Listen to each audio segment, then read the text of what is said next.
Esta historia comienza en el año 2025. El primer Kaiju intergaláctico invadió la Tierra y sembró el caos por toda la ciudad. Las Fuerzas Armadas intentaron detener el ataque como fuera, pero enseguida apareció una ola imparable de monstruos que empezó a acabar con la humanidad. Para hacerle frente a esta amenaza, el mundo reunió al mejor personal y la mejor tecnología de cada país. Así fue como nació la Fuerza de Defensa Anti-Kaiju, la AERG. Pero incluso con este equipo de élite teniendo algo de éxito, la destrucción era absurda y la guerra parecía no tener fin. Pero entonces apareció un salvador muy joven que cambió las cosas. Y sí, ya vamos a conocerlo. Corte de escena. Ahora estamos en una escuela de la ciudad. Los niños jugaban a ser agentes de la AERG, pero entre todos había un chico que solo observaba al grupo, lleno de timidez. En el salón de clases, ese mismo niño leía un libro mientras escuchaba a sus compañeros seguir con el juego de héroes. Uno de los chicos se dio cuenta de que él estaba poniendo atención y lo invitó a jugar con ellos, pero, contrariando todas las expectativas, el niño se asusta y sale corriendo del salón. Más tarde, lo vemos llegando a un laboratorio. Justo en la entrada, se topa con un robot exigiendo que reconozcan sus derechos. Ese robot era Snowman, un prototipo de bomba autónoma. El chico y los científicos solo se quedaron mirando todo en silencio. En eso, el jefe del lugar aparece preguntando qué está pasando. El personal del equipo explica la situación. El robot, por su parte, señala al doctor y dice que él es el culpable por querer que la máquina se autodestruya contra los Kaijus. El doctor, llamado Kojika Yabusame, pregunta si esa no es una idea genial, ya que su invento iba a garantizar 0 bajas humanas. Así es, un robot kamikaze. Al escuchar eso, la máquina pisa fuerte y dice que no quiere salir de escena. El niño escucha esa petición de ayuda y eso lo marca para siempre. Y así pasan 2 días. Una mañana, las sirenas de la ciudad empiezan a sonar fuerte, avisando que apareció un Kaiju. Allá en el laboratorio, el Snowman estaba escuchando toda la alarma. Es entonces cuando el chico de antes aparece y se acerca, encarando al robot. Al mismo tiempo, en la sala de control, los científicos ya planeaban probar la máquina en la vida real. Hasta da un apretón en el corazón, ¿verdad? Pero muy apurada, una colega del doctor llega avisando que tienen un problema gigante. Su hijo estaba dentro de la cabina de control del robot. El doctor pide calma y asegura que esa cabina solo sirve para entrenamiento, así que es casi imposible de pilotar. Volviendo al chico, él está ahí tranquilo leyendo el manual de instrucciones. Cuando termina, enciende el sistema y empieza a caminar con el gigante de metal. Sí, al final de cuentas, no era tan difícil de pilotar, a menos que seas un genio. Snowman le pide que se detenga, pero el niño le dice que no se preocupe, porque él va a asegurarse de que el robot no tenga que sacrificarse. Al salir del almacén, enciende los propulsores y despega. El doctor se queda boquiabierto al ver la escena y grita sorprendido si su propio hijo es un prodigio. Y sí, básicamente lo es. Poco tiempo después, los periódicos anuncian la derrota del monstruo a manos del pequeño. El papá da una entrevista y cuenta que el piloto es su hijo, de apenas 9 años. La reportera muestra las noticias llamando al niño Salvador y pregunta si va a seguir luchando por la humanidad. Kojika responde que sí, al fin y al cabo, para eso lo creó. Detalle, él estaba hablando del robot, no de su hijo, y estaba mintiendo descaradamente, ya que la idea original era usar la máquina como bomba. Volviendo a nuestro protagonista, desde dentro del Snowman, el pequeño Tetsuo Yabusame veía todo temblando de nervios. Y así fue como, en los años siguientes, dedicó su vida a proteger la ciudad de las amenazas. En un salto en el tiempo, lo vemos ya más grande piloteando un robot totalmente diferente y dándose en la madre con los Kaijus. ¿Y qué diseño tan chido tiene esa máquina? Por cierto, la historia cuenta que durante ese tiempo fue limpiando el mapa de amenazas hasta llegar a la gran batalla final, esa que por fin podría traer la paz al mundo. Así es como pasan 10 años y ahora estamos en el crucero intergaláctico de la AERG. Ahí dentro vemos a Tetsuo leyendo un libro sobre cómo hacer amigos. Así es, nuestro héroe sufre mucho por la timidez. Justo cuando iba a leer el primer consejo, suena una alerta. Faltan 40 minutos para la batalla final y lo llaman al Snowman. Se molesta por la interrupción, pero va a la misión. Al fin y al cabo, él es el gran salvador. En el pasillo, Toda la tripulación le hace reverencia al héroe. Una de las mecánicas le avisa que dejó el robot en perfectas condiciones y otra le da una palmada de apoyo en la espalda. Tetsuo se queda paralizado en ese momento sin saber cómo actuar, pero responde que va a dar lo mejor de sí en la pelea. Pero lo dice tan bajito y con tanta inseguridad que parece que dijo algo incorrecto. Pero no pasa nada, él sigue adelante, salta hacia la escotilla y se pone un casco espacial. Él abre la puerta y sale flotando en el espacio. Desesperado, llama a Yukio y le pide que entre rápido. Y aquí, vale la pena recordar, Yukio es el mismo Snowman de cuando el protagonista era niño. Y sí, ahora está mucho más fuerte. Pero volviendo a la historia, el robot suelta un suspiro desanimado y pregunta si volvió a huir de otra conversación con humanos. Tetsuo le dice que se calle, le pide que entre rápido y, ya dentro, se arrepiente de haber hecho el ridículo. A la hora de hablar con el equipo, entró en pánico y dijo cualquier tontería. Él sabe que la banda solo quería echarle la mano y que debería haber respondido con energía diciendo que iba a dar lo mejor de sí. En vez de eso, se hizo bolas y ahora se llama a sí mismo un fracasado.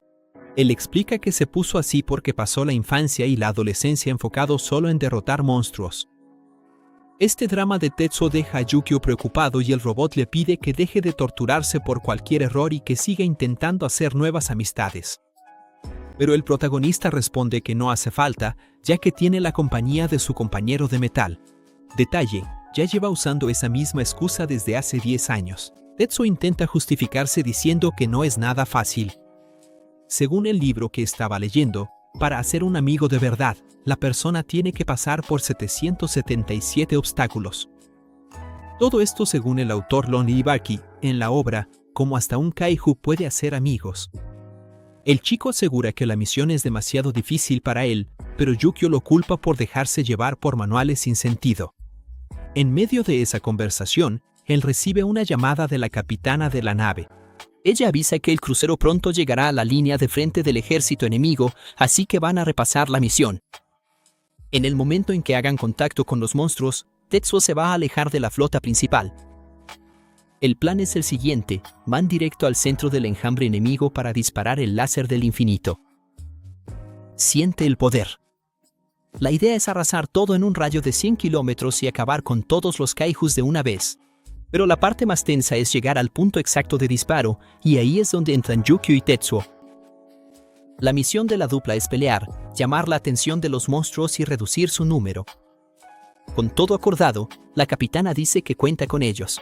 Yukio suelta un clásico, sí, señora, pero Tetsuo responde con un a la vista, lo que deja a la tripulación medio confundida. ¿Ya te imaginas? No, Tetsuo entra en pánico porque no respondió igual que su compañero. Para calmar las cosas, el robot anima al chico, diciéndole que van a regresar juntos a casa con otra victoria y que hoy por fin va a cumplir su sueño. Tetsuo, inocentemente, pregunta si está hablando de ese aceite de primera calidad. Yukio se ríe, dice que no y que estaba pensando en otra cosa, pero justo cuando va a decirlo, desvía la mirada. Tetsuo no entiende qué fue lo que le llamó la atención hasta que le cae el 20. Cientos de kaijus se están acercando, cada uno más aterrador que el otro. Es ahora cuando la cosa se pone seria y la capitana da inicio a la misión. Tetsuo le comenta a su compañero que quiere ser alguien importante. El equipo avisa que es hora de irse, Yukio alerta que los monstruos ya están encima y el chico levanta la cabeza, listo para la batalla. Sus unidades son expulsadas de la nave y él ya sostiene con fuerza su espada. Yukio no se anda con juegos y de inmediato activa el estilo de las 7 espadas, cortando todo con su ataque especial. En un abrir y cerrar de ojos, varios kaijus son derrotados, dejando a la banda de la nave con la boca abierta. La capitana, confiada, asegura que la victoria ya está en la bolsa y prepara el siguiente paso. Entonces, mientras los monstruos intentan romper la barrera, ella ordena preparar el láser del infinito. Una esfera gigante de energía empieza a cargarse frente a la nave y, cuando llega al máximo, ella grita que disparen. Pero adivina qué. El láser simplemente desaparece. La tripulación se queda en shock tratando de entender qué pasó. Y ahí viene la mala noticia, el sistema falló. Como ya sabemos, si algo puede salir mal, va a salir muy mal. La capitana hasta ordena reiniciar todo, pero no pasa nada. Viendo que la situación se salió de control, activa el plan B, aguantar el ataque y reunirse de nuevo con Tetsuo y Yukio. Pero, en medio de esa desesperación, Los generadores de energía se descomponen por completo, dejando la nave totalmente indefensa. La capitana no puede creer lo que está escuchando. Siente el drama. En un segundo, un kaiju invade la sala de mando y acaba con todo. Afuera, Tetsuo y Yukio estaban listos para más combate. De repente, escuchan un estruendo gigantesco, voltean y ven que toda la nave está volando en pedazos. Yukio de inmediato avisa que la misión falló, pero Tetsuo trata de mantener la calma y le pide a su compañero que regrese con él para salvar a quien todavía siga vivo. El robot avisa que es demasiado arriesgado, pero el chico responde, muy seguro, que su misión todavía no ha terminado. Le pide ayuda a su compañero para acabar con todos esos monstruos de ahí. Después de horas luchando sin parar, logran derribar a muchos enemigos. El problema es que no dejan de aparecer. Nuestro protagonista ya está al límite del cansancio y Yukio está todo destrozado. Viendo que no hay forma de ganar esta pelea, el robot dice que va a activar la autodestrucción. Tetsuo está de acuerdo, diciendo que así los dos van a salvar el planeta. Pero ahí es cuando la cosa se pone emocionante. Mientras Yukio empieza a ser rodeado y atacado por los monstruos, decide molestar a Tetsuo, diciéndole que el chico nunca logró hacer ni un solo amigo. Tetsuo se queja, preguntando por qué tuvo que sacar ese tema justo cuando está concentrado tratando de encontrar el botón para explotar todo. Él avisa que ya no le importa eso, siempre y cuando pueda estar al lado de su compañero hasta el final. Yukio le pregunta si está seguro de eso, si de verdad no se arrepiente de nada. El chico piensa un poco y recuerda cómo siempre fue difícil hablar con las personas, lo que hizo que se aislara de todos. Mirando al presente, le dice a Yukio que con el tiempo ya no le dolía tanto ver a los demás divirtiéndose juntos, así que estaba en paz. Más que eso, le agradece al robot por haber aguantado a alguien como él durante tanto tiempo. Yukio se queda solo mirando, recordando que fue Tetsuo quien le puso el nombre, que antes solo era una máquina de combate. Nuestro héroe nota el silencio y pregunta qué está pasando. De repente, aparece una advertencia en la pantalla: los controles han sido bloqueados. En ese mismo momento, Tetsuo lo entiende todo. Yukio confiesa que es culpable de un crimen, haberle robado la juventud al chico y haberse aprovechado de su bondad, haciendo que pasara los últimos 10 años sin una vida de verdad, solo luchando contra monstruos al lado de un robot. Desesperado, Tetsuo intenta tomar el control del mecha como sea. Le grita a Yukio que la vida con él es increíble, le pide que deje de decir tonterías y le devuelva el control. Pero ya era demasiado tarde. El compañero activa la cápsula de escape, que será expulsada en 10 segundos. Yukio se ríe, recordando cuando Tetsuo lo salvó y le dio una oportunidad de existir de verdad, y le responde que obviamente no iba a dejar que terminara ahí. La cápsula es lanzada al espacio y Tetsuo llora, gritando el nombre de su amigo. Como último mensaje, el robot revela su verdadero sueño. No era ese aceite de primera de antes. Su sueño era que el chico tuviera una vida normal cuando regresara a la Tierra, que fuera muy feliz y que hiciera un montón de amigos. Llorando mucho, el héroe promete que va a hacer 10, no, 100 amigos, jurándole a Yukio que ya no va a estar solo. Al escuchar eso, el robot se queda en paz y finalmente explota, llevándose a todos los kaijus con él. Sí, amigos, Yukio salió de escena como un héroe. A partir de ahí, la cápsula congela al chico viajando por el espacio hasta que mucho tiempo después llega a su destino. Tetsuo despierta y, como si su amigo todavía estuviera ahí, le avisa que ya llegaron. Mirando el mapa, ve que cayó en la región de Tokai, en Japón. La fecha: 8 de agosto. Pasó 8 años congelado, lo que significa que ya ha pasado una década desde que salió de la Tierra. 10 años es tiempo suficiente para que un niño se vuelva adulto, un salto generacional enorme. Tetsuo luego empieza a volverse loco pensando si alguien querría ser amigo de un tipo que se quedó atrapado en el tiempo como él.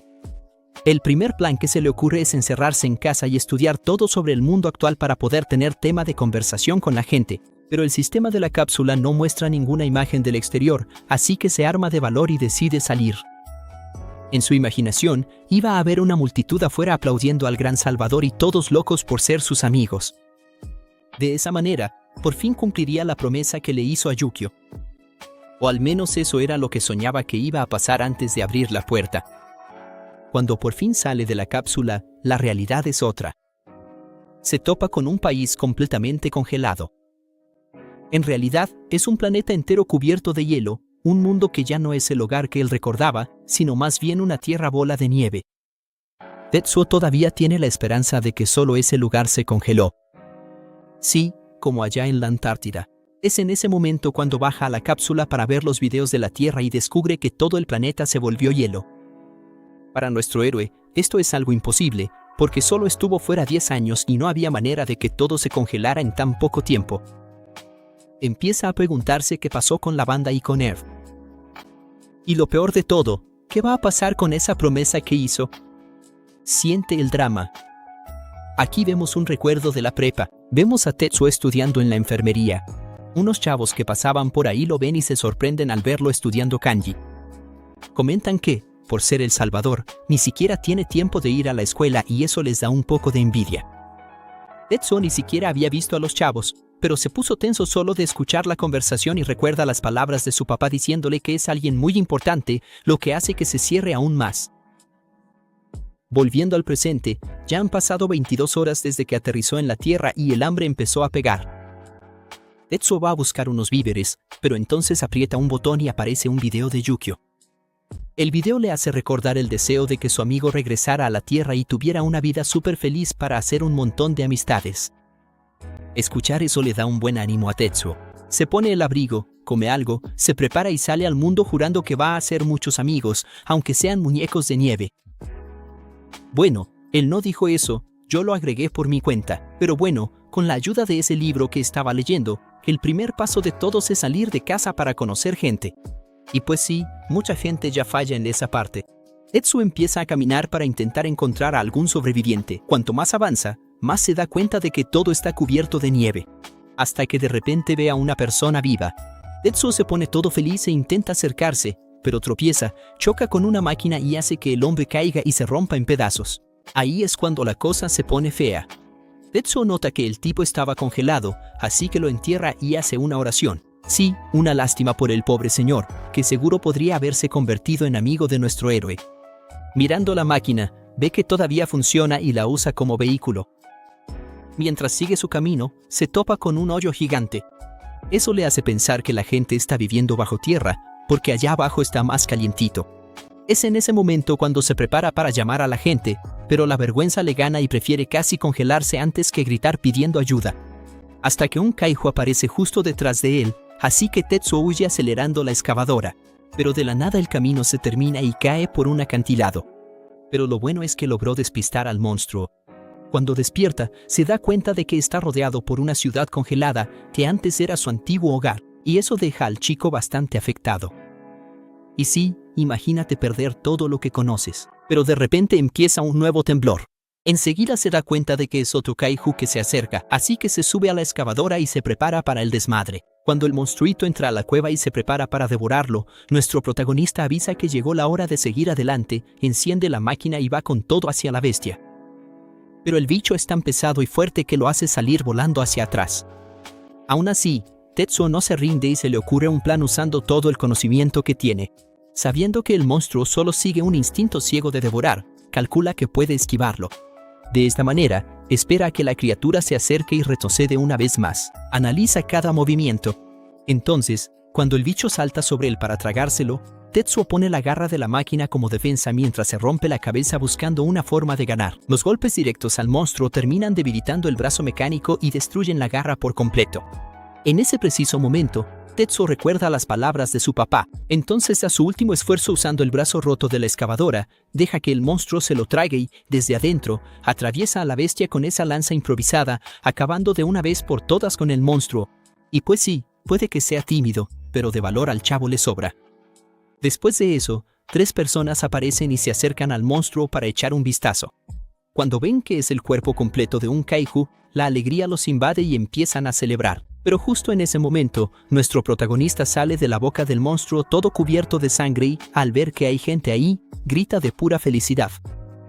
El trío, por otro lado, pega un grito de terror total, pensando que él también es un monstruo. Y sí, la escena debía estar de miedo.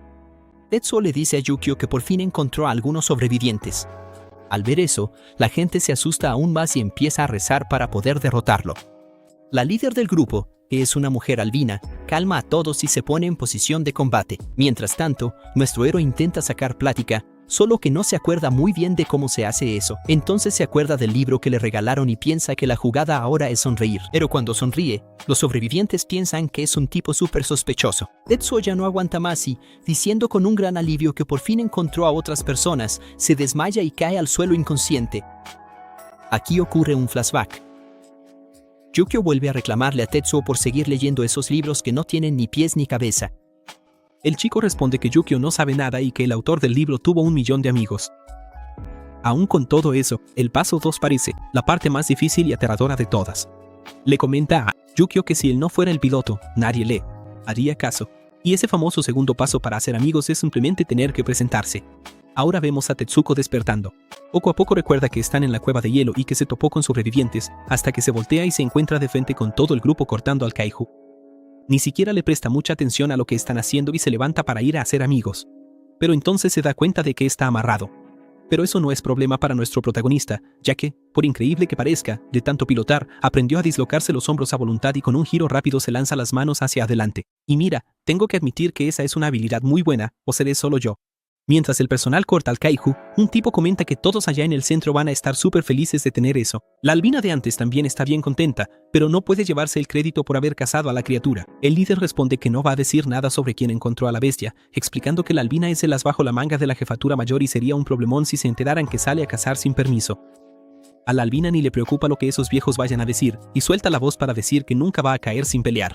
El líder derrama unas lágrimas recordando el día en que encontró a la chica llorando. Ella responde que ya no es esa niñita y justo en ese momento el personal de antes llega gritando que Tetsuko se escapó. Mientras tanto, él se queda observando cómo trabaja el personal. Algunos usan su propio peso para cortar la piel del kaiju y otros ayudan iluminando el lugar. Al ver esa escena, Tetsuko entiende que la banda siguió viva usando a los monstruos como recurso y se pone a llorar emocionado al ver lo increíbles que son. En eso aparece un niño que se acerca con su juguete. Sintiendo un leve empujón, Tetsuko intenta acariciarle la cabeza, pero se detiene de inmediato. El niño no entiende muy bien, pero da un brinquito para tocar la bombilla y luego sale corriendo. Tetsuko observa la escena y entonces se da cuenta de que una estalactita de hielo está a punto de caerles encima. Él corre de inmediato, agarra un hueso resistente y destruye la estalactita de hielo al puro estilo de película de acción. Aunque está sano y salvo, el niño empieza a llorar del susto. En ese momento, el papá del niño y 2 gemelos se acercan para consolar al chamaco y agradecerle a nuestro protagonista. Pero ellos no reconocen a Tetsuko, y los gemelos de inmediato empiezan a preguntar quién es y de qué sector viene. Tetsuko intenta explicar, pero lo llenan de preguntas y no logra decir ni una palabra. Viendo el desmadre, el papá del niño calma a los gemelos con un zape y les dice que dejen al chavo en paz. Así es, con pura firmeza, el viejo pelón se presenta ante nuestro protagonista como Takemura, el papá del pequeño Yoye. Tetsuko se limpia la mano y, muriéndose de nervios, le da la mano al señor, logrando por fin presentarse de verdad. Después de eso, el pelón le pide que espere 1 minuto, porque como agradecimiento, le va a conseguir un buen pedazo de carne de kaiju. Los gemelos le advierten de inmediato que no haga eso, porque si no, puede meterse en problemas con el líder del escuadrón, Nishimura. Como le gusta a esta gente molestar, pero el papá deja claro que no le importa para nada lo que digan. Justo en ese momento, el equipo encuentra a nuestro protagonista. Furumasi sugiere capturarlo, pero la jefa toma la decisión y dice que no. Sería mucho mejor enfocar la atención en lidiar con las verdaderas amenazas de ahí. Así, cuando se estaban preparando para ayudar a los demás, de la nada, un brazo gigantesco aparece justo encima de ellos y agarra la cabeza del kaiju muerto. Todos se quedan boquiabiertos al ver la escena. Es simplemente un kaiju con apariencia humanoide. Hasta el propio Tetsuko se queda perplejo mirando al monstruo, notando de inmediato que tiene una anomalía en la estructura ósea, algo que nunca había visto en su vida. Siente el drama. El monstruo está ahí, todo relajado, lamiéndose la mano llena de sangre como si fuera una mascota. Mientras tanto, Tetsuo intenta mantener la calma y pensar en un plan para ganar sin Yukio ni la excavadora. La única idea que se le ocurre es preguntar qué hace la gente normalmente para derrotar a estos monstruos, pero todos están totalmente en shock. Es entonces cuando uno de los trabajadores pierde el control y sale corriendo como loco. Tetsuo le grita advirtiéndole que se detenga porque el kaiju lo va a aplastar. Pero en el último momento, Albina llega y salva al tipo. Tetsuo se queda impresionado con su habilidad mientras ella le agradece al trabajador por haber sobrevivido. En eso, ve al kaiju lamiéndose todo. En serio, qué animal tan asqueroso.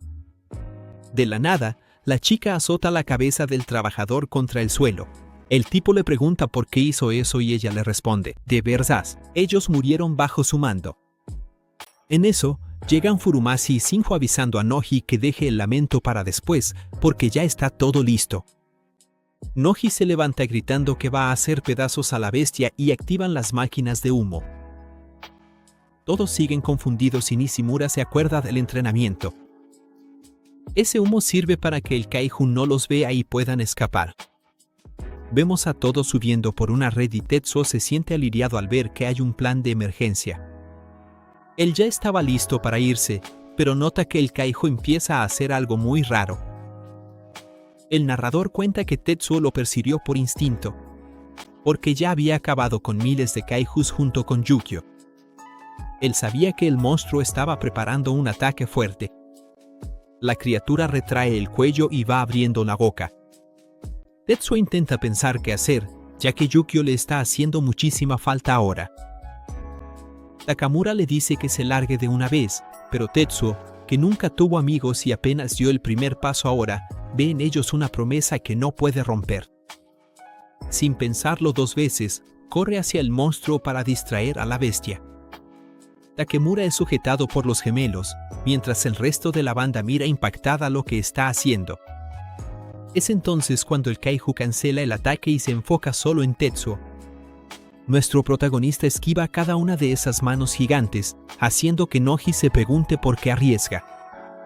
La vida así, sí, todo por los futuros amigos, supongo. Tetsuo sigue huyendo, pero la criatura ataca y destruye un pedazo de hielo que le da de lleno, dejando al chavo inconsciente en medio del derrumbe. Al ver eso, Albina corre para rescatarlo, pero un bloque enorme de hielo bloquea el camino. Mientras todos huyen, todos ven como el kaiju captura a Tetsuo. No ha pasado ni un día, ni siquiera hizo amigos y ya lo atraparon. Vaya inicio de historia, ¿eh? Albina mira eso sin poder hacer nada. Pero entonces, Tetsuo despierta y el comunicador que tenía con Yukio reacciona. En ese momento, el techo de la cueva se rompe y la cápsula de escape de Yukio cae directo sobre el kaiju. Para ubicarnos, regresamos unos minutos al pasado. Al otro lado de la ciudad, la cápsula de Yukio terminó de procesar los datos y el sistema de control finalmente se encendió. Con eso, localizó a Tetsuo al instante y voló hacia allá. De vuelta al presente, Tetsuo se sorprende al ver a su compañero. Y ahí, explican algo muy bueno. Yukio había dejado un seguro que nunca pensó que usaría, por si la muerte lo separaba de los dos. Recuperando su forma real, agarra a Tetsuo y le pregunta si está listo para pelear en la forma de combate número 1. Y ahora, volvemos al pasado otra vez, como 14 años atrás. Una mañana en la que estaban peleando contra un kaiju, sintieron que las articulaciones de Yukio estaban crujiendo. Su papá les dijo que se le olvidó hacerle el mantenimiento, lo que hizo que Tetsuo se enojara, pero tuvieron que pelear así de todos modos. Por la tarde, regresaron a la base y descubrieron que su papá se había escapado. Sí, bastante complicado. Mientras esperan, cada quien toma su bebida. Tetsuo cuenta que Yukio fue su primer amigo. 120 días después de la destrucción de Yukio, Tetsuo se la pasaba viendo las conversaciones viejas para intentar llenar el vacío en su corazón. Él ya había aceptado que esa herida nunca iba a sanar. Hasta ese momento en que Yukio volvió a funcionar. Ah, como molestas, dice el kaiju, que se levanta y ataca. Yukio esquiva saltando y usa los motores de las piernas para dar un golpe que tumba a la bestia. Nuestro amigo de metal cuenta que en el momento de la explosión, su personalidad fue transferida a la cápsula. Tardó en instalarse, pero por fin volvió a casa. Tetsuo, entre lágrimas, le da la bienvenida y el kaiju se levanta otra vez. La gente sigue sin entender nada de dónde salió esa máquina. Yukio le habla al kaiju, advirtiendo que quien se enfrente a él y a Tetsuo va a conocer la muerte, aunque no tenga un arma decente. Tetsuo le pregunta si de verdad está sin armas y Yukio confiesa que ahora solo es una cápsula de escape, como el primer prototipo. Sí, no todo es perfecto, pero él está seguro de que van a estar bien. Tetsuo hasta se queja de tanto optimismo. La gente nota que él habla con la máquina y Noji ordena que nadie se acerque hasta que él gane. El monstruo se prepara para atacar y hace que todo su cuerpo tiemble. Yukio nota que está en postura de depredador y le avisa a Tetsuo. Pero entonces, el kaiju los aplasta contra la pared. Afuera, la banda ve el vapor y al kaiju saliendo bien herido. Tetsuo y Yukio siguen tranquilos, pensando que se salvaron por poco. En eso, la bestia cambia de postura otra vez y la banda se preocupa. Uno de los trabajadores anima a la banda, diciendo que van a estar bien. Al final de cuentas, ya han visto a alguien así en el pasado, ¿no? ¿Quién será? En el campo de batalla, la bestia se lanza contra ellos. Tetsuo ya se lo esperaba, saca una espada de luz de la mano y se prepara. La gente recuerda al guerrero que protegía a Japón. Tetsuo se lanza, esquiva todo y usa el estilo de una espada para decapitar al gigante. Todos se quedan sorprendidos por lo fácil que fue.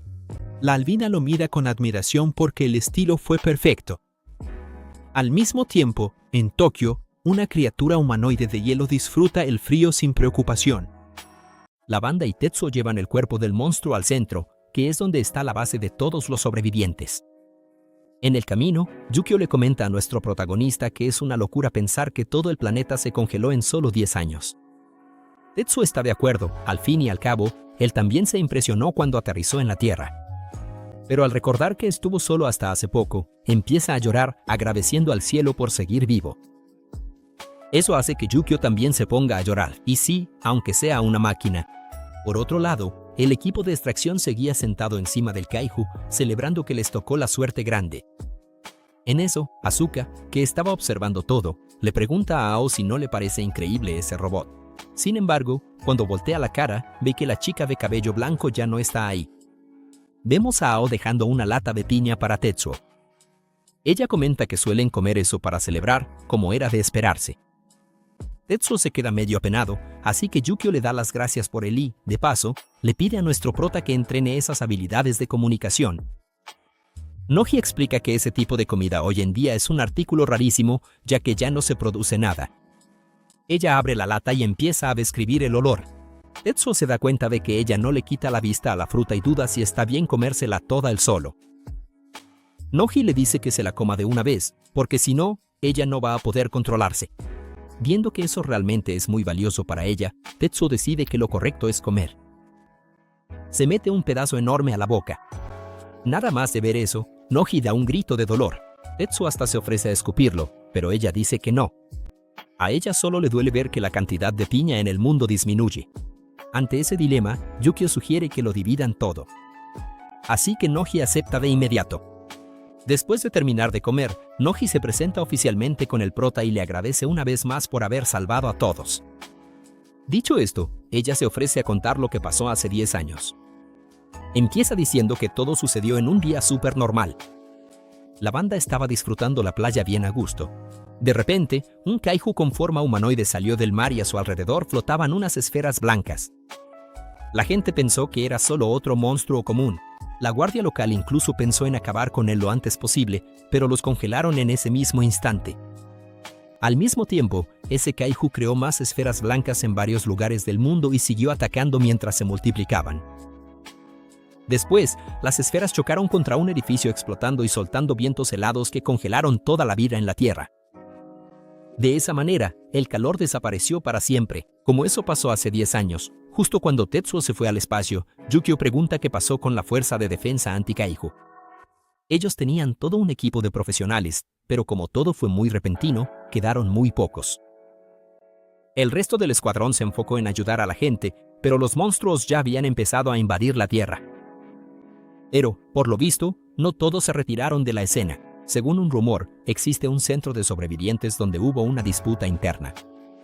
A pesar de toda esta catástrofe, saber que todavía hay gente viva llena de alegría a estos dos.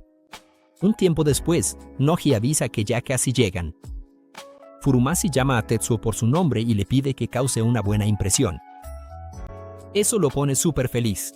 Así es como llegamos al centro Mishima, que por lo visto era una preparatoria y está justo en medio de una grieta de hielo. Adentro, la gente avisa que El Salvador ha vuelto, aunque algunos piensan que solo es una falsa alarma. Tetsuo se emociona al ver a tanta gente, pero le da miedo no ser bien recibido. Pero entonces, todos le dan la bienvenida, celebrando el hecho de poder ver al robot. Le piden a Tetsuo que muestre la cara y haga una pose para ellos, cosa que hace muriéndose de vergüenza. Cuando baja, Noji comenta que hay por lo menos 200 personas viviendo en el centro. Cada quien tiene su función, como los departamentos de materiales, vida diaria, excavación, almacén, tecnología y desmantelamiento. Hay quienes salen a buscar recursos afuera y quienes mejoran la estructura del lugar. Al escuchar todo eso, Tetsuo le pregunta de qué área es jefa. Ella responde que es de contabilidad. Al saber eso, él no entiende qué estaba haciendo ella en medio de los monstruos. Furumasi cuenta que ella no debería salir de ahí, pero siempre encuentra la manera de escaparse a escondidas y por eso los viejos siempre están molestos con ella. Teniéndolo justo enfrente, Noji llama a todo su equipo para que vayan juntos a recibir el regaño y le avisa a Tetsuo que el viejo se va a encargar de él, o sea, Takemura, quien lleva al prota a conocer una fuente termal en el lugar. La idea de tomar un baño caliente después de 10 años es un sueño para Tetsuo. Y hoy el lugar será solo para ellos, cumpliendo la meta de bañarse con el amigo. Ahí mismo le surge una duda. Desde que llegó al centro, no ha visto nieve ni ha sentido frío. Entonces el pelón le dice que mientras esté con él, solo se enfoque en el agua, prometiendo que después resolverá cualquier duda que lo distraiga. Dicho esto, revela que ahí debajo del centro Mishima hay un Kaiju enterrado. Pero para entender el contexto, le avisa que primero Tetsuo necesita escuchar la historia de la domadora de monstruos que le salvó la vida. Nos regresamos en el tiempo, 11 meses después del gran congelamiento. El ambiente es de pura tensión. Los sobrevivientes buscaron refugio en centros de evacuación y escuelas. Cuando los monstruos rodeaban el lugar, simplemente huían a otro lado, pero llegó un punto en que se quedaron sin comida ni suministros, así que la única salida fue probar carne de Kaiju. Por eso, la mitad del grupo murió y pocos sobrevivieron. Poco después, salieron en busca de un nuevo lugar. La pequeña Noji estaba en un estado terrible y era cargada por el profesor, que se negaba a dejar a la niña atrás. Los líderes que habían encontrado un nuevo refugio planeaban derrotar al monstruo que vigilaba el lugar, pero en eso uno de los sobrevivientes se dio cuenta de que la criatura había desaparecido. Todos se quedaron confundidos, hasta que el monstruo apareció justo frente a ellos. El profesor gritó de inmediato para que todos corrieran, pero cuando volteó, vio que la gente estaba paralizada. Resulta que otro monstruo estaba bloqueando el camino. Temiendo por sus vidas, se escondieron detrás de un muro de hielo, esperando que los dos gigantes pelearan entre sí. Cuando fueron a confirmar si todos estaban a salvo, alguien notó que el profesor no estaba con Noji. Le preguntaron por ella y él respondió, aterrorizado, que había soltado a la niña sin querer. De inmediato, el líder y su esposa intentaron ir a salvar a la chica, pero el resto del grupo no los dejó. Mientras tanto, donde Noji estaba tirada, vemos que su cabello se vuelve completamente blanco. Al mismo tiempo, una voz en su cabeza le avisa que está a punto de morir. Gracias a eso, la niña despierta. La voz sigue preguntando si no le importa morir. Noji responde que no, que ella quiere seguir viviendo y tener una vida normal, comer cosas ricas y enamorarse. Llorando mucho, ella lamenta no poder hacer nada de eso. La voz se ríe porque pensó que iba a encontrar miedo, desesperación, arrepentimiento y odio hacia los humanos que la abandonaron ahí. Pero llora diciendo que siente mucho amor por todos ellos. La voz no entiende cómo la chica puede sentir algo tan contradictorio y pregunta si todos los humanos son así. Sollozando, responde que no sabe, pero es lo que ella siente. Ella no puede odiar al señor y la señora Takemura porque ya los ha visto compartir su comida con los niños. El profesor también cuida de todos, aunque sea muy miedoso. El señor Kasiki también le da miedo, pero ya lo ha visto llorar como loco cada vez que alguien muere. Ella le dice a la voz que todos ahí son así y que ama a todos por igual. Es entonces cuando empieza a levantarse. Ella recuerda cuando veía al Snowman en la televisión y cómo protegía a las personas. Ella dice que ahora quiere hacer lo mismo. La voz responde recordándole que ya no tiene un salvador. Ella le contesta diciendo que ellos la tienen a ella. Así es como ella se para frente al monstruo, gritando que ella misma lo va a hacer pedazos con sus propias manos y que los humanos van a ganar. El monstruo corre para tragarse a la chica, pero ahí la cosa cambia. El otro kaiju le sostiene la boca y provoca una explosión. La voz comenta lo patéticos y difíciles de entender que son los humanos, ya que incluso su forma más débil dice que quiere proteger a todos. Entonces uno de los monstruos toma una forma de llamas y dice que encontró a muy interesante. En ese momento, su cabello empieza a prenderse fuego con llamas azules. Su equipo no entiende nada de lo que está pasando, pero Nishimura se da cuenta de que ella se conectó con el monstruo como una domadora y se convirtió en la nueva salvadora de ellos. La voz dijo que le parecieron muy interesantes las ideas de los humanos, así que, a cambio de su conocimiento, va a usar su propio poder para proteger a todos. Así es como llevan a Tetsuo hasta el kaiju, que en realidad es el responsable de mantener caliente la zona del centro. En ese momento llega una mujer llamada Otoshi, avisándole al coronel que ya vinieron por ellos.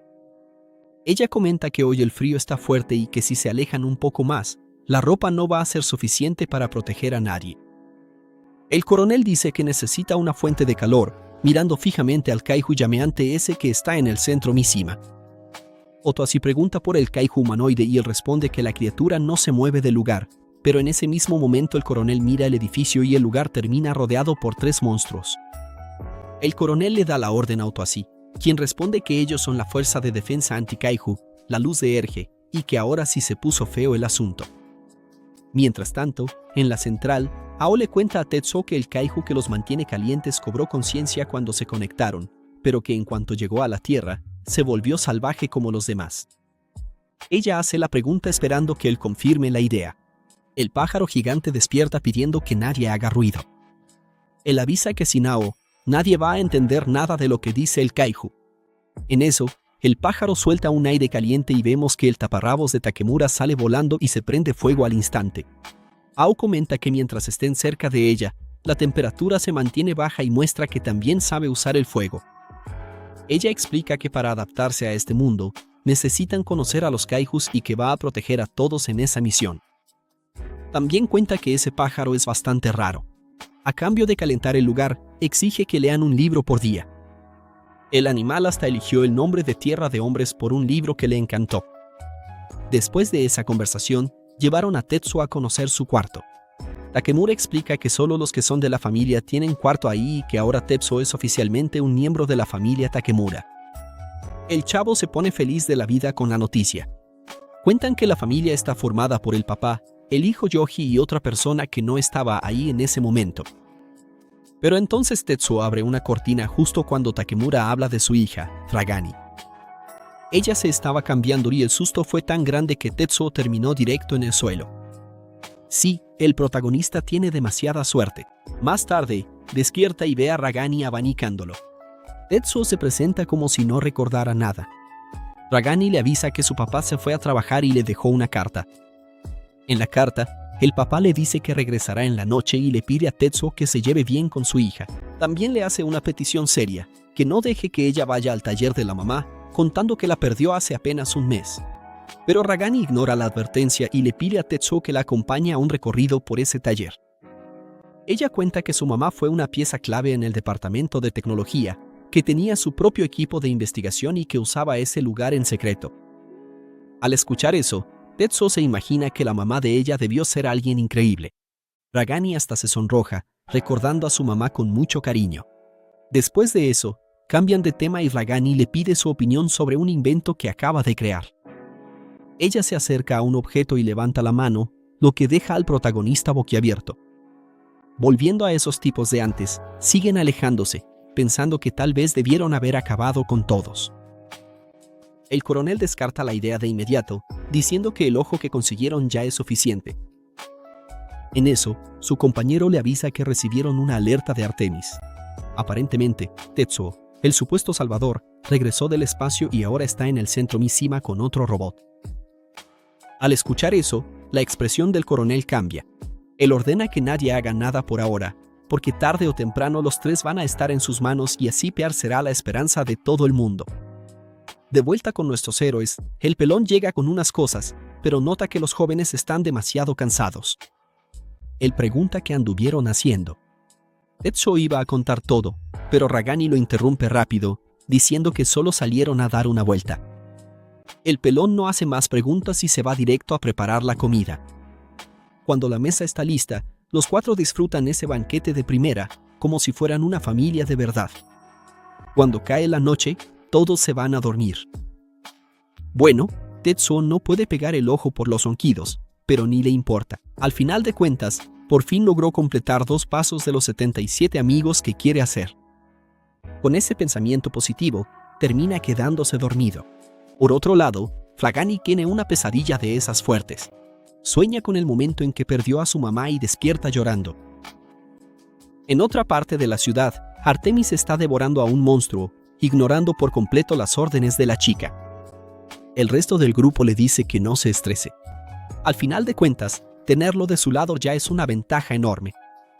Con eso en mente, el coronel pregunta si hay alguna novedad. La chica confirma que sí. Ella cuenta que Tetsuo y la domadora del Kaiju de fuego están juntos allá en el centro Mishima. El coronel se muere de envidia. Al fin y al cabo, la gente de allá lo tiene todo en la mano.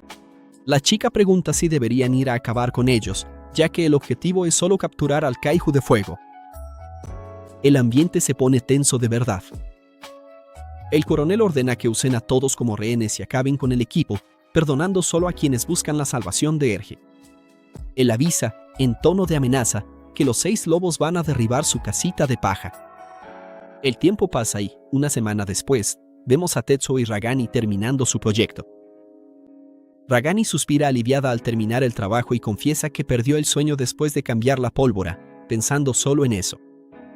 Tetsuo pregunta para qué sirve el invento, pero ella solo le pide que se agache.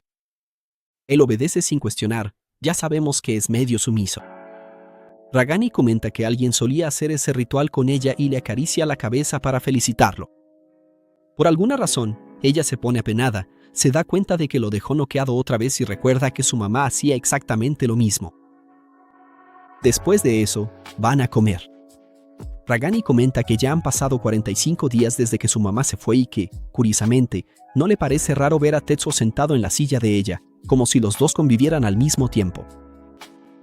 Ella recuerda el último suspiro de su mamá, un sonido que todavía resuena en su cabeza. Ya de noche, Tetsuo se despierta y encuentra una carta encima de él. Él lee que Ragani dejó un recado, contando toda la verdad sobre lo que pasó con su mamá. Es ahí cuando la escena corta a ella caminando en la cueva. Ella se dice a sí misma que fue una pésima idea ir sola y siente que algo muy malo está a punto de pasar. Y no falla, el Kaiju que devoró a Ragani aparece justo ahí. La criatura recuerda que no pudo devorar a Agane antes por culpa del pájaro de fuego y, desde ese día, marcó a la chica como su plato principal. Agane se paraliza de miedo, pero recuerda el motivo por el que está ahí. Ella se traga el pavor, dice que la suerte está de su lado por haber encontrado al monstruo y le pide a su mamá que vea todo. Artemis levanta la pata y golpea el suelo con todo, pero Agane sale ilesa con un giro rápido. La bestia no entiende cómo una humana pudo esquivar eso. Ahí vemos el truco. Agane está usando las botas anti-kaiju de Erge, la versión modificada por el taller Takimura. Estas botas tienen sensores de inteligencia artificial que toman decisiones y esquivan solas, ajustadas por ella y por Tetsuo para pelear en la nieve. La bestia empieza a acercarse. Agane recuerda las palabras de Tetsuo. Con toda la determinación, prepara el arma que construyó y la apunta directo a la criatura. Pensando en su mamá, finalmente jala el gatillo, disparando el proyectil directo a la boca del Kaiju. El monstruo, creyendo que lo tiene todo bajo control y que nada lo va a lastimar, cierra la boca con el disparo adentro. Pero cuando eso explota, el dolor es brutal. Agane explica el plan. El proyectil explota en varias fases y libera miles de espinas que se clavan profundo en la garganta y el esófago. Ahora, cualquier vibración mínima en las cuerdas vocales de la bestia va a causar un dolor insoportable. Viendo al monstruo retorcerse, ella grita que nunca más va a comer a un humano en su vida. Satisfecha por haber conseguido su venganza, se suelta a llorar recordando a su mamá. El Kaiju, astuto, intenta aprovechar el momento de debilidad para atrapar a la chica, pero justo en ese momento, Yukio aparece, le corta la mano al Kaiju y le exige que se largue de ahí, si no lo va a mandar al espacio. El monstruo, todavía agonizando, retrocede y se va de la escena. Con el peligro alejado, Tetsuo corre para ver cómo está Agane, pero termina tropezando y cayendo justo encima de la chica, creando otra de esas situaciones súper incómodas para los dos. Aunque está apenado, Tetsuo se arma de valor y la felicita por el gran trabajo, lo que deja a Agane muy emocionada. Pero el alivio dura poco.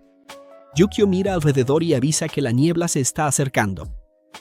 En ese mismo momento entra en pánico y le grita a Tetsuo que corra a la cabina, sintiendo que lo peor está por pasar.